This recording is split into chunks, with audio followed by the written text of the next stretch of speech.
Language is super powerful in business. I fall in love with words, and there are other words that literally just make me feel incredibly angry so quickly. Think about the difference between implementation versus execution. Implementation sounds like it's never going to get done. We've got to implement that. Rather than being in a position that ultimately we move to execution, we just got it done.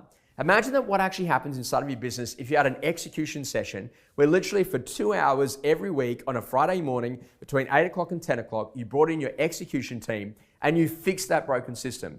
You once and for all got on top of that brief around what you want to do with your videos. You're in a position that you got really clear about what you're doing inside of that listing presentation.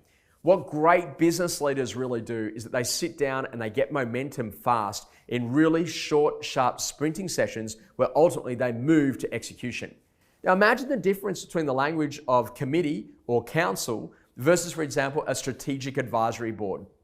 Just the language around strategic advisory board makes you think the level of the work that's being done by that group of people is so different as opposed to the people that are on the marketing committee inside of your business.